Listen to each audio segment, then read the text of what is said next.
te procurando no fundo do cor. Bonjour à vous tous qui me suivez à travers le monde. C'est votre humble serviteur, Papi Raphaël Kitumba, qui vous parle, comme d'habitude, ici, à partir de la capitale de l'Union européenne, qui est la Belgique. Je vous salue par le nom de notre Seigneur Jésus-Christ. Aujourd'hui, samedi 14 janvier 2023, comme à l'accoutumée, nous tournons nos émissions chaque week-end. Après 1-2 semaines, si nous avons une actualité, nous venons dans nos différentes branches. Branche politique, branche socio-culturelle, branche jeunesse et divers. Aujourd'hui, nous allons parler de notre tranche politique. Nous allons parler des préparatifs des élections en République démocratique du Congo, mais également nous allons parler de notre parti UNC, le parti dans lequel je fais partir comme fédéral de l'UNC Belgique. Et enfin, nous parlerons aussi de notre ASBEL, Union des nécessités courageuses. Bienvenue. Alors, chers tous, comme je vous le disais tantôt, nous sommes en 2023. Vous êtes sans ignorer que nous nous préparons à affronter les élections de décembre 2023. Dans tous les états-majors politiques à travers le pays, les gens se préparent, les candidats, députés se préparent, les candidats présidents également. Partout, dans tous les partis politiques de la RDC, le mouvement est intense, ou les mouvements sont intenses. Alors, qu'est-ce que nous allons voter? Qui est-ce que nous allons voter? Quel parti devons-nous faire confiance? Quel programme devons-nous voter? Faut-il voter les hommes? Faut-il voter la tribu? Faut-il voter les intimes? Ou faut-il voter la raison? Bandeko lokwa boyebi na ba émission na biso tolobaka toujours en français et en lingala, tozaka un peu bilingue pour une meilleure compréhension bato. Ndenge na toloba na lopoto, tozo se préparer na élection na fin de l'année 2023. Mais esengeli ko voter utile, nani ko voter? Est-ce que voter moto po azande ko ngai ya tribu na biso? Est-ce que voter moto po azali président na ngai parti? Est-ce que voter programme nini? To ko voter parti nini? Et ça ba question moko fondamentale que biso sengeli to mi poser. Mais pona ko voter utile sengeli ko sala choix.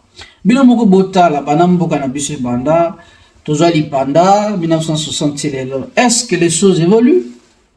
Tozo tourner en rond. Est-ce makambo ezokende na malamu? Bao bakoya longwanga na kota. Ôte-toi que j'y m'y mette. Olongwe. Ya koti. Tango wana ye asali ndenge yo sala kita msuko leka yo. Yo longwe muzuzo ye asali mabe. Alors avec toutes ces leçons que nous avons vues na ba parti politique na ba politique na biso Congo, est-ce sengeli to voter toujours par complaisance? Je crois que comme mature, nous devons faire le choix. Choix ngwezanin, bino moko bota la programme. Ba parti za ebele, mais bota la ba bazali na ba ambition politique. Biso na parti na biso UNC, tozo senga na bato ba voter ba député na biso ebele parce que tozo na ba élection union semaine à niveau élection présidentielle, parti na biso non ne se prononcer to yebite ceux qui soutenir mokonzi mboka actuel tout ko soutenir kandana ni na to lobité et ngwana moni biso tozo beta c'était mingi na élection ya ba député pour wana au moins on est conscient tozo na ba candidat pour na ba député idem sengeli bo voter bateau tout le monde to couper sa poids na ba parti politique je comprends na ba moment où ba nyonso ba koma gentil mais na ba parti politique peut ba frustration ezali mingi. Pourquoi ba frustration ezali mingi? Parce que to komisa ba parti na biso ba amitié, to komisa ba parti na biso ba relation, ba pire petit, ba pire vieux, topo muto ayebana akomona bato mususu pamba. Or, bato bazobosana, ke koyebana, ezali eloko malamu karate, koyebana, ezali pete ke po oyebani, ndo sukisi mokili. Non, koyebana, ezali na badenga mabe. Po, solo mabe pe yebana mokili mobimba, ndenge musicien, waze kwa loba, kasi bato balinga yango te. Esengeli koyebana, esengeli kosala nini? Parce que na ba frustration, na ba parti politique, beaucoup mona bato ba travaillera mingi pour na parti politique. La plupart bazara toujours na ba oubliettes. Bango babosa na bango. Mais bazwaka mingi na ba pouvoir, ba pile petit, ba master, ba ami, soko yeto joie. Parce que bosa eloko. Mais bozo frustré. Bozo tcha ba frustration. Na ba parti politique za na bato mususu. Soki azana ba décideur. To avanda na ba décideur. Topé a décidé de la bamisusu, bazomona bato mususu pamba. Te, moi respect, moi considération surtout les alaka pour na bato bazo la bino musala. Ici je parle en général de parti politique nyonso. Alors parti politique na biso UNC na yeka ko interpeller ba membre parce que tozo mona na ba réseaux sociaux ba combat bato bazo bundana entre bango alors que bazeli bana papa moko to sengi na bino na unité, to sengi bo cesser. UNC le 13 ans toujours kende. Ngai yo nazolo bemino papi Raphaël Kitumba na koti 10 ans na UNC. 10 ans jour pour jour. Na sala ka musala na ngai tous les jours na lembata. Je continue, je mets mon énergie, je mets mes finances, je mets tout pour na parti politique na ngai. Car je sais qu'il y aura un jour les glas va sonner. Mais bino oye lelo linga ozwa lelo. O koti 5 o linga okende. Non, mais même pe ba ope ba kota kala. Et c'est ngeli pe mo considération pour na bango. Bato ba sa même musala. Bato mususu ne se gêne pas. Parce qu'il y a bana, to parce qu'il y a un décideur. Il te donne un rendez-vous à respecter, na été à trouver au normal. Mais si c'est pour comment lié, il te répond pas. Le coup la po azam mokonzi. O comment le tali a répondre. C'est ça le parti politique. Na UNC 13 ans, tu passé dans 5 CGA. C'est plutôt 5 secrétaires généraux à UNC. Boyaki, maître Wamba Mouta Équateur, qui n'a tous apporté un plus. Après, maître Mayo Moutaba nous a apporté tous. Après, aussi, papa Alain Ouazalaka, président du Conseil national. Intérimaire a apporté Yaye tous.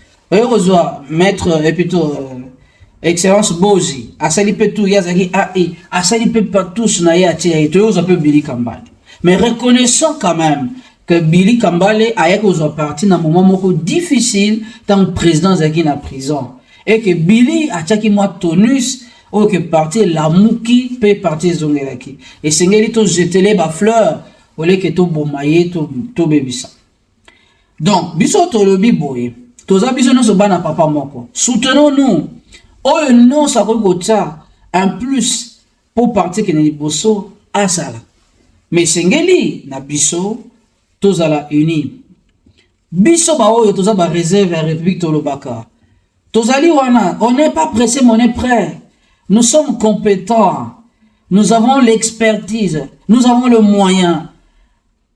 Yango nazo recommandé na ba parti politique et puis na biso AP d'utiliser le puissant instrument de ressources humaines, comme on dit, les manpower planning. C'est-à-dire mettre l'homme qu'il faut à la place qu'il faut. Kochayi kakate po azande konanga. Kochayi kakate po yaza muswahili. To po yaza muluba. To po yaza mutabanu. Mais tchamutu po ayebi kako apporter au plus.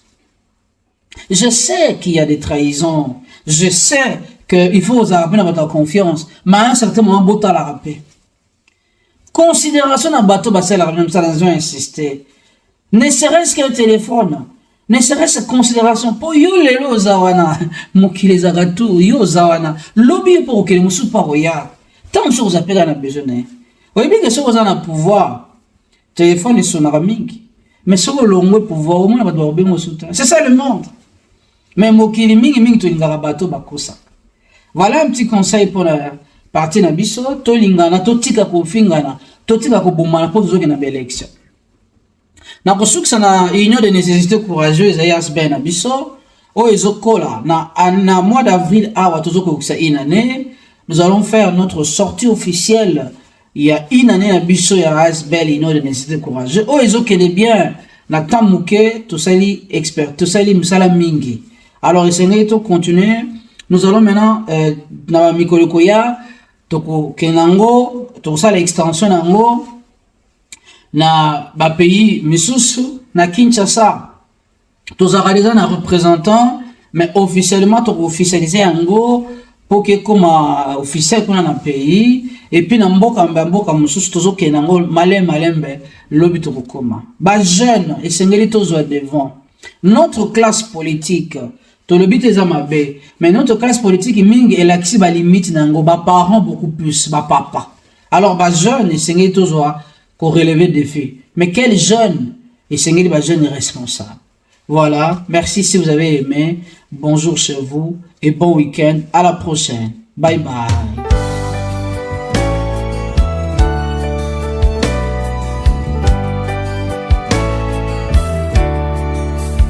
Olha pra nós, filhos, se procurando